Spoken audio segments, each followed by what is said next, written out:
Hi, I'm Huming. This is my third research paper for the course Engineering Self-Adaptive Systems.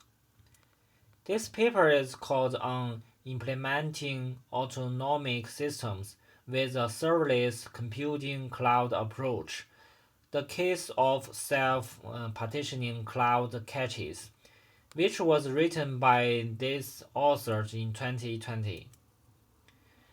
The issue this paper intends to address is associated with cloud cache partitioning.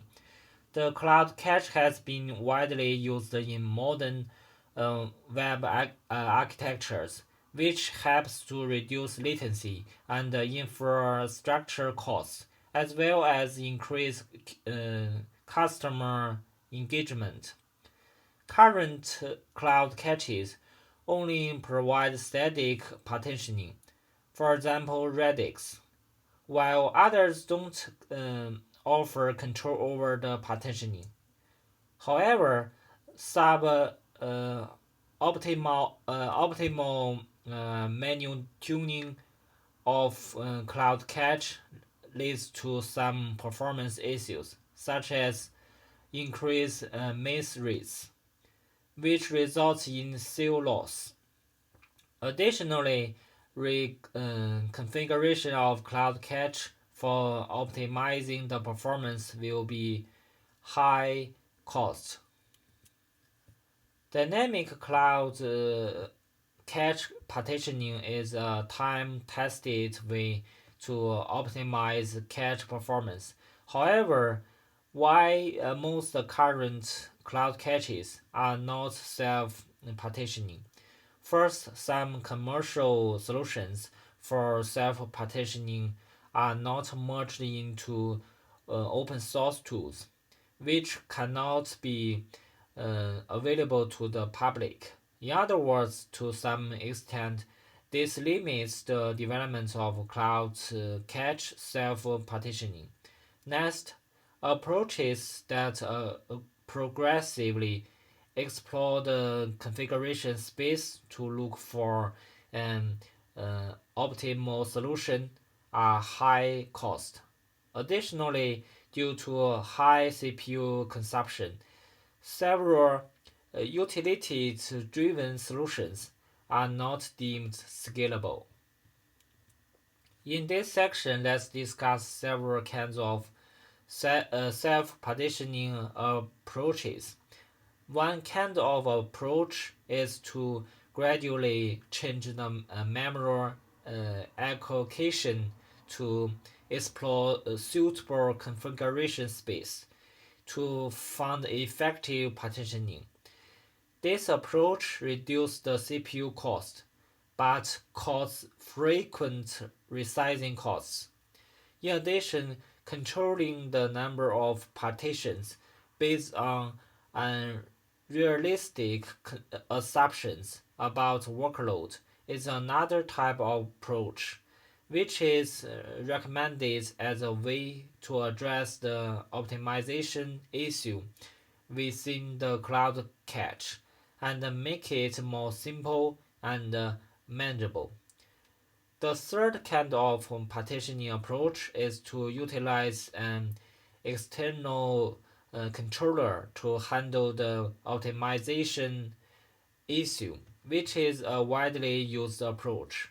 Because this approach can solve the accuracy and performance limitations of the first two kinds of approaches, this approach can be implemented in several ways. Some projects utilize always on shared service or always on client managed service to implement self partitioning, while others use serverless microservers to partition cloud cache automatically. The former way depends on a third party provider or organization, but the latter is an on demand method that reduces the cost of running the controller. The implementation method utilized in this paper is the latter one. Now let's talk about how the authors in this paper designed their cloud caches self-partitioning architecture. The framework they proposed was based on the MAPE-K feedback loop that contains monitor, analyze, plan, execute functions, and a shared knowledge. The main workflow of the architecture is a few percentage of reserved requests are sent to the workload monitor, which is situated on a cache node.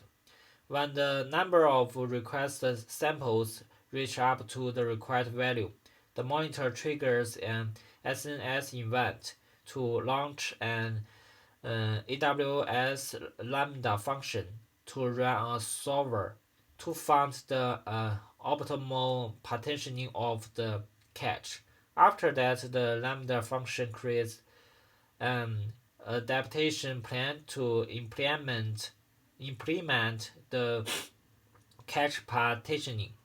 Then the plan is pushed into S3 bucket, which triggers another event called execute adaptation. The event will deliver the plan to the cache node. After the cache receives the plan, it reconfigures itself based on the optimally calculated cache partitions. Compared to previous approaches, this paper utilized a serverless computing architecture to implement cloud cache self-partitioning. Additionally, the framework used a low-cost way to calculate adaptation decisions for optimizing cache partitioning. This architecture provides a monitoring mechanism with low performance overhead, in contrast to always-on services. In addition, the approach the authors offer is more feasible in terms of cache partitioning due to its accurate estimation of the miss rate curve. The authors conducted several sets of experiments to examine three key aspects of the architecture. First, to check whether the overhead introduced by the monitoring mechanism is low. In addition, to simulate a realistic scenario to examine its usefulness. Finally, examine the cost reduction achieved by its serverless architecture. According to its experimental results, the approach this paper proposed was demonstrated to be a low cost, a low overhead way to partition cloud cache. In addition, the accurate estimation of the miss rate curve suggested that its effectiveness on cache partition.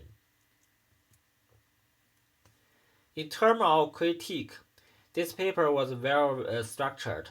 The author conducted efficient discussions about the potential changing of the design. In addition, a comprehensive analysis of the challenges of the architecture was conducted. At the end of this paper, the author detailed the limitation of the proposed approach. Thank you.